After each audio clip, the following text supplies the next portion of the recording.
Welcome, Dr. Canost. Thank you, Cece. So how did you first become involved with this project? Well, I was working on a co-authored book in 2015 on literary representations of mental illness by Latin American women writers. And my co-author, Elvira Sanchez Blake, wrote a chapter for that book where she compares two books by Cristina Rivera Garza, the nonfiction work La Castañeda and the fictionalized account of La Castañeda in the novel Nadie me verá llorar, which was translated as No One Will See Me Cry by Andrew Hurley. So both of those books are based on the same archival research, and Elvira studied the comparison between the two of them in our book. And as we were working on the book, I started to think that it would be really fun and interesting to work on translating the nonfiction work, La Castañeda, and decided to ask Cristina if she would be open to me doing that. Yeah. And why are you personally interested in this specific topic?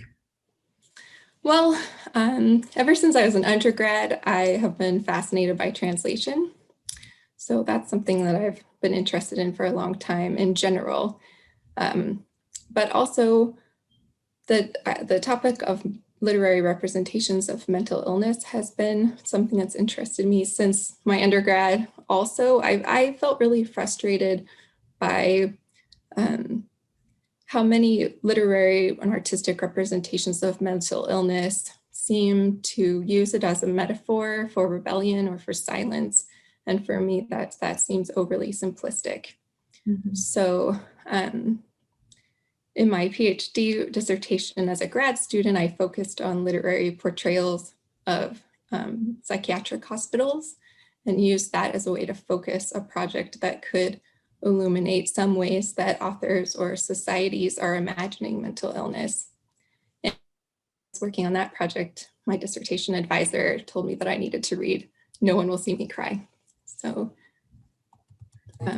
I really appreciate Cristina's approach as a historian to this topic because she reads the archival materials seeking to hear traces of the interactions between all the people who were working in that early 20th century Mexican psychiatric hospital, not just the patients and doctors, but the other staff, the family members, and the authorities.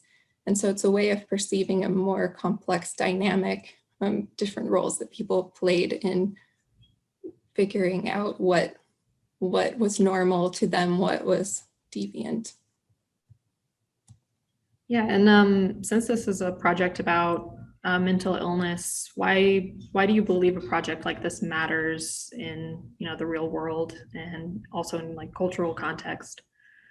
Yeah, well, so on the one hand, the documents from La Castañeda in this book can tell us a lot about early 20th century Mexican society as a whole, because what was considered normal and what was considered insane had a lot to do with issues of gender, sexuality, social class, and race.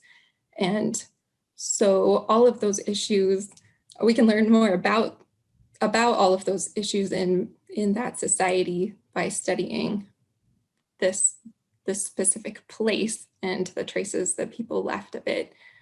And also, I think that cultural baggage continues to influence the way people think today, even though they may not be aware of where it comes from. So even though ideas about mental health are changing, I think there's still a lot of influence from the way people thought 100 years ago. As far as the actual work of translating, what was that like? Was there anything that you found particularly difficult or challenging? Yeah, well, that's what I love about translation is that even something that seems really cut and dry and straightforward ends up being full of unexpected challenges. And I really enjoy finding the best way to deal with each of those challenges and researching. And it's like a puzzle. I really enjoy it. So with this particular book, it was great to have the opportunity to discuss details of the translation with Cristina. And so I could ask her questions about details in the translation. We also had to work together to get the book published at a university press as an academic monograph. We worked together on getting the book peer reviewed, addressing the reviewers' suggestions, and we had to update the introduction because 10 years had gone by since the original Spanish book had been translated. So we needed to account for new scholarship that had been published since then. And then we worked together through the copy editing process. There are lots of things involved in the whole process of preparing the book in English that I think a lot of people wouldn't think about when they're thinking about translation. But the translation itself, it's an unconventional book because it blends academic writing with poetic elements. And so I got to work with that unusual blend of types of writing.